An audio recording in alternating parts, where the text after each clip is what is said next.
I just finished Cross season 1 and I have so many emotions. I was irritated, I was frustrated, and then my heart was racing, my hands were pounding. We have so much to go over all from a therapist's perspective. We're going to break this down into 3 parts because there is so much, and this show deserves so much love because it is one of the greatest shows out there right now. So I'm going to give it a lot of love. So we're going to break it on down. So make sure you get you something to drink, some popcorn, because as a family, your girl is going to get into some things now, right?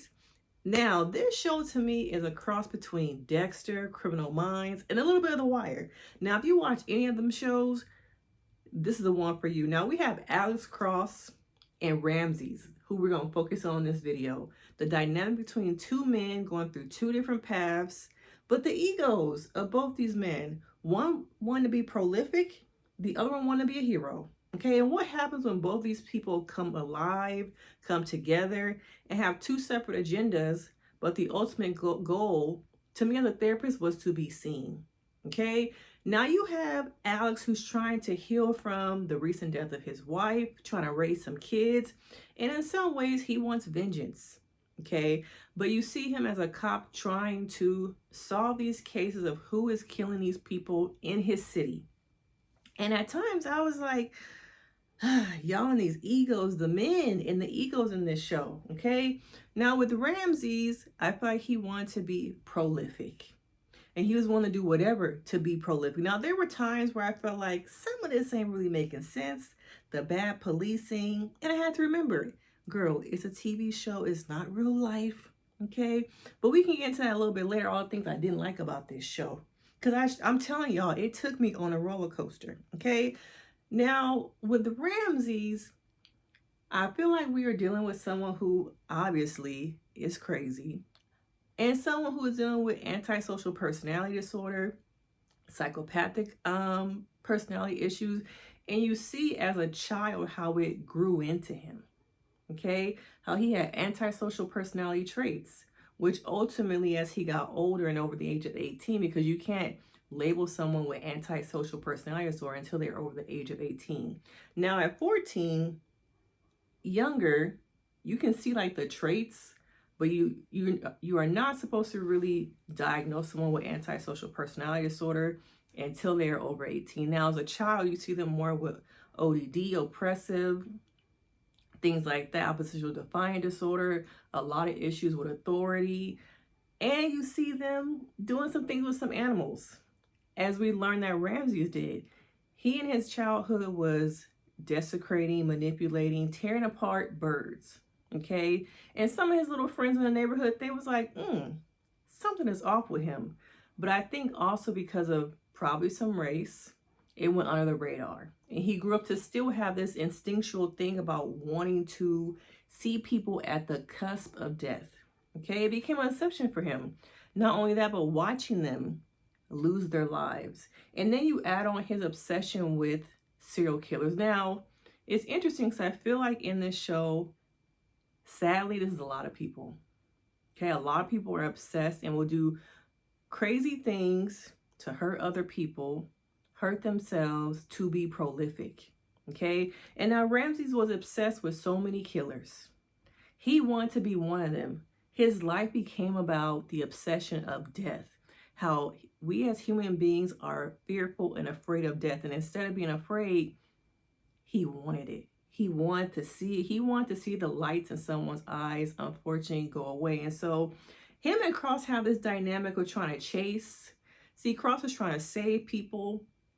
And I think Ramsay's wanted people to confront their fear of death. Okay, both people had separate agendas. Both people had different levels of hurt. I think Ramsay's had some mother wounds, some parental wounds, and then you have Cross, who is going through, to me, PTSD, and also trying to heal from the trauma of witnessing and holding his wife in his arms, okay? And now watching this also as a therapist, I'm like, this makes those dating apps look terrible. Because how did Ramsay's get caught up and meet so many of these people? He was catfished on these dating apps. And unfortunately, we hear so much in the news nowadays, these things becoming true.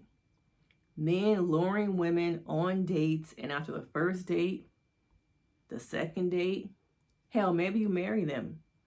And then unfortunately, you lose your life over a dating app and want to find connection and love. And that to me is what happened with him and Shannon. Shannon was someone who was naive. And unfortunately, she fell for the charisma, the charm, the manipulation of Ramsay, which ultimately got her caught up in being his copycat, Eileen. Okay, one of the most notorious murderers, female murderers, if not the notorious monster, as Charlize Theron, what's her name? Charlize Theron played her in the movie. But you see just how Cross does not confront his issues. And instead of confronting his issues, he has a heroism. What is with my words today? He has a hero complex, wanting to save other people, deflect from his own wounds, deflect from his own pain, so much so that we see it impact his relationship with Tujon. Now, I'm going to do a whole separate video about him and Tujon, but the way that Cross was avoidant and didn't want to face his own issues, so much so that, like I say in a lot of my videos, when you don't deal with your trauma will find you. Okay? And literally, we saw over time how different relationships, different dynamics between Elle, Tujon, Nana Mama, all these different people had to deal with the trauma that he had not dealt with. And unfortunately, his trauma was an actual person. And we're going to talk about that boy, Peter, in another video. Okay? But in this, I saw just how these two men from two separate worlds were coming together and how they were on different paths. Now, let's talk a little bit about Ramsay's. Okay? Ramsay's is the killer here, aka fanboy. And to me, he wants to be prolific. He wants to be an artist. He sees a lot of these serial killers as artists. And it's crazy how a lot of people were following him. A lot of people want to be like him. He had a fan club. And that's another sad thing, is a lot of this stuff is true. It's sad but true that there are people really out here doing a lot of things that Ramsay was doing a lot of things that the people were following him were doing, because they are obsessed. People want to be seen. Okay? People want power, and they'll do whatever they can, and that means hurting people to gain that power. Okay? Ramsay was able to use people's worst moments, their needs, their dreams, to get what he wanted to manipulate. You saw that with the plastic surgeon. I should have said a lot of spoilers in this video. It's going to be spoilers. Sorry, y'all. Okay? You saw that with the surgeon. You saw that with the cop. Okay? Each individual that he used, he pulled something against them. Okay? Now let's talk a little bit about the cop. Okay? The one who was given intel. Now, y'all, I didn't see that coming. Okay? But it pissed me off how they finally get evidence. They finally get a witness. Cross is finally able to track down someone who can put together and help him put this case together that Ramsay is a murderer. Okay? And what they do on these shows? What do we see every time? We're going to have you testify tomorrow. Be in this safe room. That's all you got to do, right? Just show up. And how many times have we seen shows, Law and Order, other movies, they put somebody in a safe house, and do they ever make it to court? No, they do not. Okay, now I knew when he went to that witness protection, motel, no-tell, I knew. Okay, I'm like, he not gonna make it. But I thought somebody was gonna come in and kill both of them. I did not expect the woman who was pregnant to pull out the blinky and do it herself, okay? But she had something to lose. It just shows you how she was willing to give a life to receive a life. And how people are so desperate nowadays to have children that they will do whatever to have that baby, okay? So much so that she risked her own life, and she knew eventually I'm gonna get caught up, but I'm gonna have my baby. Even if I have to visit that baby from behind a jail cell, he or she, I think it was a boy she was having, my little baby boy gonna come visit me, I'm gonna have my baby. Sorry, bruh, your life is gone, but I got my baby. It just shows you the desperation of people. Not only that, but also let's talk a little bit about Bobby. Okay? Now, Bobby also is somebody who has their own agenda, and I kept wondering, what is it about Bobby that him and Ramsay's link up because they are from two separate worlds. But Bobby was psycho. When he was dancing, snorting, the pink cocaine, I'm like, he is really crazy. Okay? And when he went to that hotel room and he was looking for that cell phone, sorry, baby girl, I knew you wasn't going to make it out. Even if he said, just put in the code and I let you go, girl, that was never going to happen.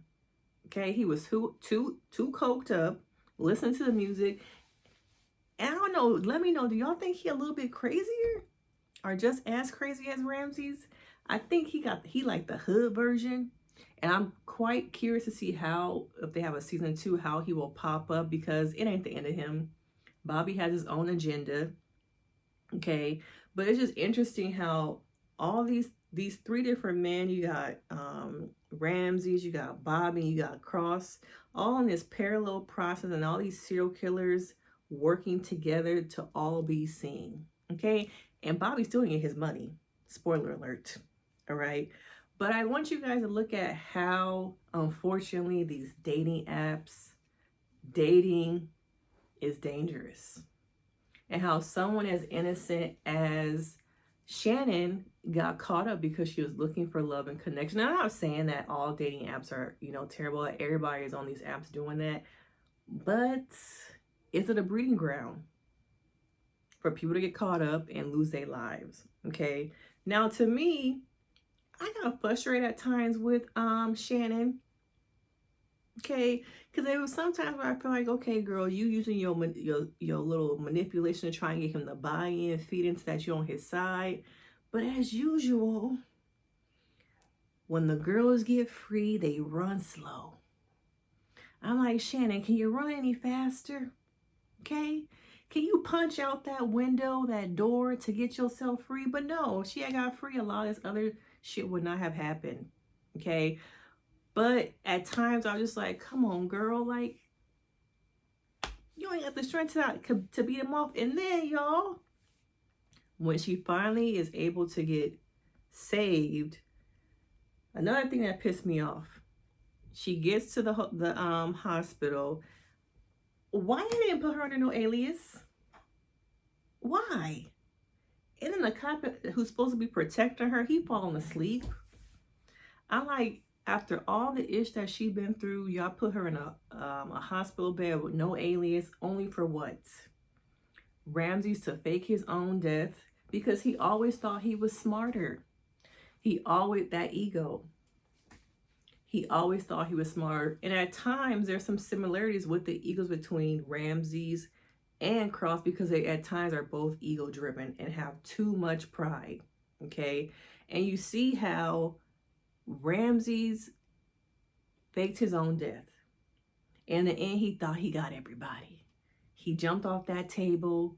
Unfortunately, the man at the morgue lost his life. The cop at the hospital bed lost his life. Okay. And even when Shannon was in the bed, I'm like, girl, can you make a noise to your mama to let her know this ain't the one?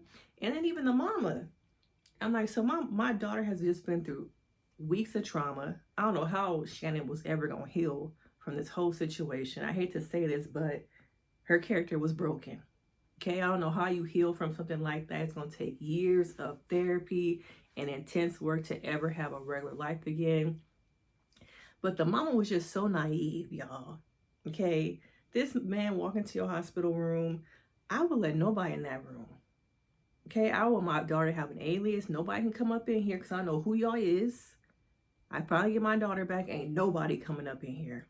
Okay, but you just see how the men play these different roles. You see the ego. You see how prolific. You see the unhealed wounds. You see vulnerability in this. With Cross, which we'll talk in another video about that. But in this first part, I feel like we have both men who have different agendas, but I think there's some core things that are similarities with the ego, here being a hero, being prolific, wanting to be seen, and how each of them have trauma that impact them. I think Ramsay's, his trauma led to him being psychopathic. And I think Cross's trauma led to his family being impacted by literally the wound still walking, okay, looking for him with the obsession, and how that impacted his relationship with his son, Nana Mama, all that grief, okay? But in the end, the dynamic between Ramsay and Cross was able to get through to Ramsay because he hurt his ego. His biggest ego attachment was to that Bible, that book. He put so much hard work into being prolific and documenting everything, okay? And when Cross said that Bobby was going to take the rap and be the fanboy, that's when that ego death happened. It crumbled because he could not have anybody else take credit for his masterpiece as an artist. He put so much into these different pieces of people, okay? But Cross was able to get him to break and crack, and we saw ego death in that interrogation room, okay? But I want to know your thoughts. What do you think about the dynamic between Cross and Ramsay's? At times, even throughout the dynamic, we see how they butt heads. Each man is looking for power. I think Cross was looking for power over Ramsay to take him in and take him down. And at times, that power, that ego, and that power got him caught up and almost lost his badge, which was hell of annoying. Okay, hell of annoying. After that episode, I was hella irritated after episode 5. I'm like, don't tell me we're gonna watch these next episodes. He lose his badge, and then we gotta see him fight for it back, and he gonna go on the run trying to look for the killer, and nobody trusts him. I was like, okay, don't do that shit we see in every show. Please don't do that, okay? And then you have Ramsay over here who thinks he has all the power to outsmart the police, okay? Ego-driven. Both men were ego-driven, but eventually we saw ego death, and we saw Cross be able to start working through his own BS and the things that caused him to be in the place that he was throughout these first couple episodes compared to the last one, okay? But yeah, I want to know your thoughts. You know, this is only part 1. We're about to do it again. But what do you think about ego death, the role it plays in being a sociopath, okay? Also, let's talk about dating apps and how they play a role in psychopathic behavior, sociopaths being able to capture victims, and unfortunately have power and control, and how a lot of these dating apps, there's not a lot of repercussions, there's not a lot of safety nets, so these things do not happen to people. In a lot of ways, Cross this season was a representation of the realities of dating nowadays. You never know who, what, where you're gonna get. You're out there for love and connections, but you just might get your last meal, okay? But let me know, what do y'all think? Because of course, we can get into it, and I will see you guys in part 2 of my Cross recap. Make sure you hit that like, you subscribe, and I will see you next time. Bye.